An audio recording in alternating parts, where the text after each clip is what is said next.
ये वीडियो विद्यार्थियों की परेशानियों को ध्यान में रखकर बनाई गई है। ये वीडियो आपके लिए बहुत उपयोगी है। कृपया इसे अंत तक जरूर देखें। यदि आप भी सेल्फ स्टडी करना चाहते हैं और आपको नहीं मालूम है कि सेल्फ स्टडी कैसे करते हैं, तो घबराने की कोई जरूरत नहीं है।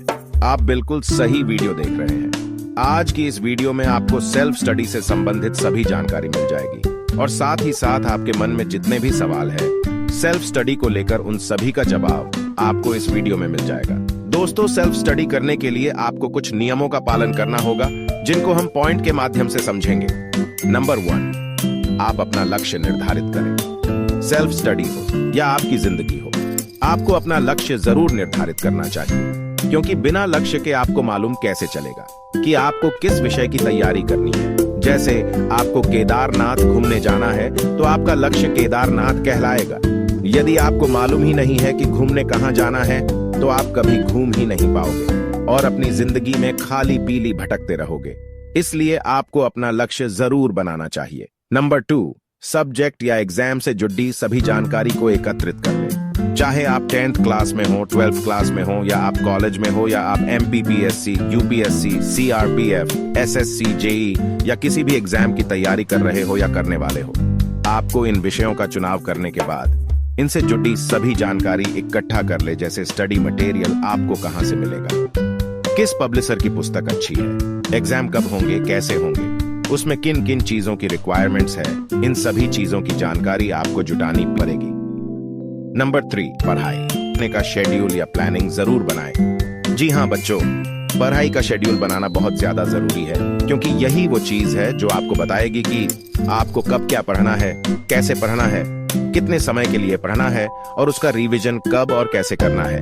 ये सारी चीजें आपको आपकी प्लानिंग से मालूम होगी। और जरूरी बात याद रखें कि आपको प्लानिंग अपने दिमाग में नहीं करनी है, बल्कि आपको इसे लिख लेना है और अपनी नजरों के सामने रखना है। इसके लिए आप विजन बोर्ड का इस्तेमाल कर सकते हैं।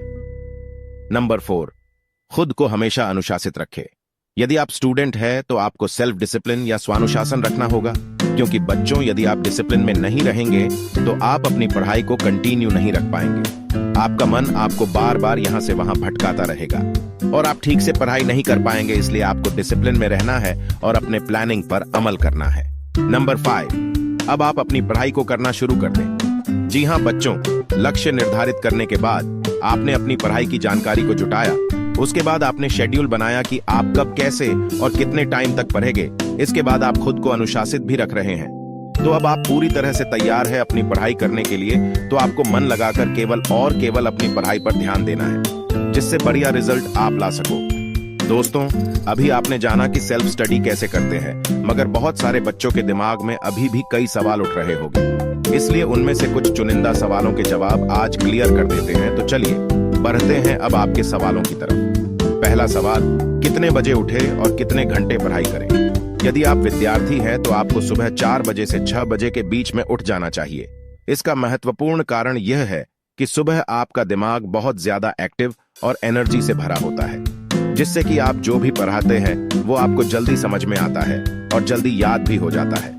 अब बात करते हैं आपको कितने घंटे पढ़ना है। तो बच्चों, ये आप अपने हिसाब से निर्धारित कर सकते हैं। शुरुआत में आप धीरे धीरे पढ़ाई करना चालू करें। जैसे जैसे आपकी सिटिंग अच्छी होती जाएगी, तो आप खुद बाहर से 15 घंटे पढ़ने लगोगे। दूसरा सवाल, जो भी पढ़ाते हैं वो ज्यादा समय तक याद नहीं रहता, उसके लिए क्या करें? देखिए बच्चों, ये समस्या ऑलमोस्ट सभी लोगों को आती है। इसका मुख्य कारण है रिवीजन न करना।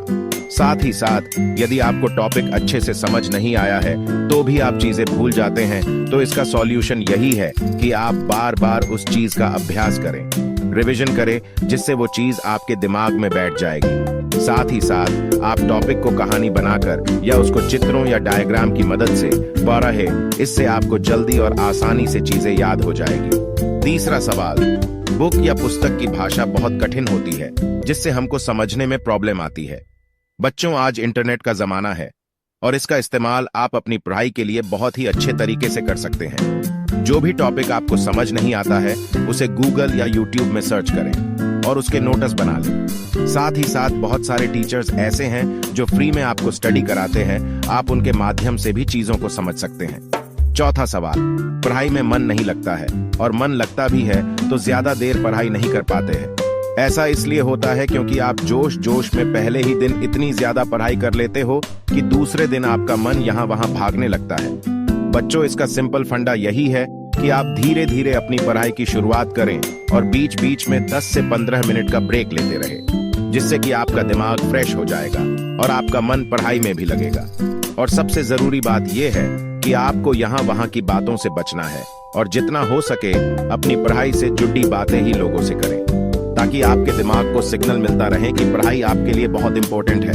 5वां सवाल, परीक्षा के समय पेपर देखकर घबरा जाते हैं और सब पढ़ा हुआ भूल जाते हैं। ये समस्या आत्मविश्वास से जुड़ी है।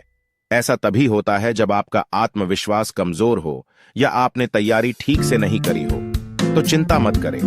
आत्मविश्वास बढ़ाने के लिए आप रोज 15 से 20 मिनट मेडिटेशन करें और ज्यादा से ज्यादा ओल्ड पेपर सॉल्व करें, जिससे कि आपकी प्रैक्टिस के साथ साथ एग्जाम में लिखने का अनुभव भी मिलेगा और आपका आत्मविश्वास भी बढ़ेगा।